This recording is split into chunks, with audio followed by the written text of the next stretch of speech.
Education system को कैसे आप मेन स्ट्रीम में जोड़ दें, क्योंकि सीधे बीजारोपण वही हो जाता था। बिल्कुल।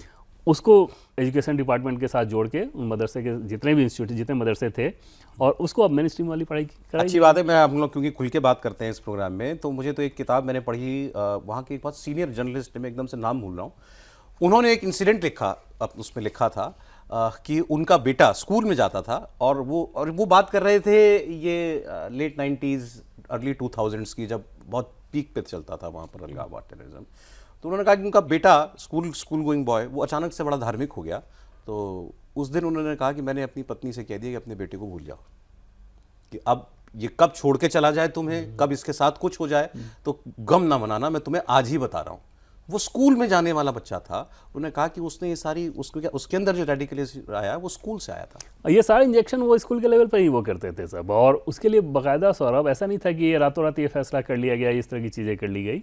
एक मैपिंग कराई गई थी, इंटेलिजेंस इनपुट आए, और सारे पड़ताल के बाद ये समझ में आया कि उस तरह से जमीयत के लोगों ने आज तक इस पर कभी काम इससे पहले क्यों नहीं हुआ था? कभी भी नहीं। अब सोचिए ना कि पहले आतंकवाद के खिलाफ जम्मू कश्मीर में क्या ही होता था, वहाँ पर अलगाववादियों को बुला के, अगर तब जब यूपीए की सरकार हुआ करती थी और प्राइम मिनिस्टर ऑफिस में जाते थे, प्राइम मिनिस्टर के घर पे जाते थे, और वहाँ पे जाकर टेबल पे बराबरी से बैठकर अगर बातचीत हो रही है, वो डेलीगेशन आता था, चाहे वो कोई भी हो।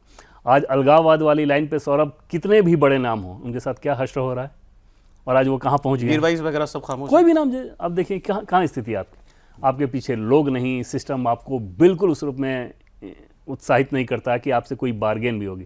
जैसे कि बार बार आपने सुना होगा कि जम्मू कश्मीर में इस बात को वहाँ के एलजी ये कहते हैं कि शांति खरीदी नहीं जाती है, इस्टेब्लिश की जाती है। पहले खरीदी जाती थी। पैसे दे लो, 15 अगस्त आ रहा है, पैसे ले लो, कुछ घटना ना हो, नहीं तो राष्ट्रीय स्तर पे हमारा एम्बेरसमेंट होगा। इस बात को लेके इंटेलिजेंस के नाम पे जितनी बड़ी फंडिंग सौरभ जाती थी, वो सारा मिसयूज इसी तरह की चीज़ों के लिए होता था। उसमें उनका हौसला और ज़्यादा बढ़ता था और बार्गेन करने की स्थिति में आते थे।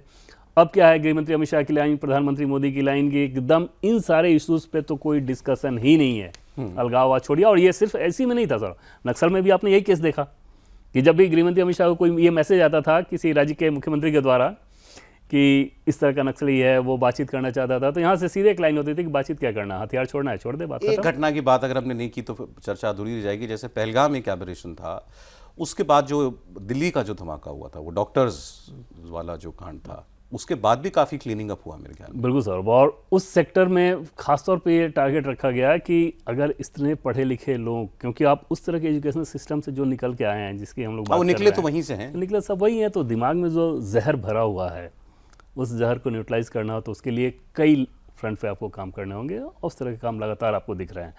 मतलब अगर आप देखें तो जम्मू कश्मीर इस रूप में सौरभ शानदार नज़ीर है कि सिक्योरिटी फोर्सेस का अप्रोच जितना सख्त होना चाहिए उसी रूप में सख्त है, और एडमिनिस्ट्रेशन का अप्रोच जितना नरम होना चाहिए, जितना सॉफ्ट होना चाहिए, वो अप्रोच भी है। मतलब पूरी मानवीय चेहरे के साथ अगर आप फौलादी फोर्स रख रहे हैं तो रिजल्ट जम्मू कश्मीर में वैसा आया जो कि अभी आजकल आपको देखने को मिल रहा है। आखिर में आमतौर पर वहाँ ये धारणा रहती थी, खास तौर पर एलजी को लेकर के, कि ये दिल्ली का राज चलाया जा रहा है हम पे, वो धारणा टूटी है। इस वीडियो के देखने के बाद सर मुझे नहीं लगता कि ये किसी को, पाकिस्तानियों को भ्रम नहीं रहा होगा, अंतर्राष्ट्रीय स्तर पे भ्रम नहीं रहा होगा, देश के लोगों को तो बात ही छोड़ दे। अगर आप देख रहे होंगे किस प्रकार से हिजूम में अगर वो चल रहे हैं और लोग उनके पीछे, और उनका अगर आप वीडियो देखें तो हाथ छूने के लिए, मिलाने के लिए लोग ललायत हैं, और फोर्सेज के सामने वो बड़ा चैलेंज हो रहा है कि कैसे उनको हटाएं, कैसे दूर रखें। तो ये तो दिख रहा है ना कि इस सिस्टम पे उनको भरोसा हो गया, इस व्यक्ति पे उनको भरोसा हुआ है कि अगर दिल्ली ने किसी को भेजा है यहाँ पर, पीएम मोदी और गृहमंत्री अमित शाह ने भेजा है, तो हमारी बेहतरी के लिए भेजा है। सौरभ, आपको बहुत सारे लोग वहाँ पे ऐसे कहते हुए मिल जाएंगे अभी, और अब अगर वहाँ बात करेंगे कि अभी तो इलेक्टेड गवर्नमेंट आ गई है, वो तुरंत बोलते हैं कि नहीं ये अच्छा नहीं है, एलजी एडमिनिस्ट्रेशन ज़्यादा अच्छा था पहले वाले। हाँ, कि हमारी सुनवाई बहुत अच्छी होती थी, ये गवर्नमेंट अच्छी नहीं है। तो ये क्रेडिबिलिटी अगर आपने अर्जित कर लिया है तो मेन स्ट्रीम के लिए, देश की एकता और अखंडता के लिए कितनी अच्छी बात है जम्मू कश्मीर जैसे जगह पर।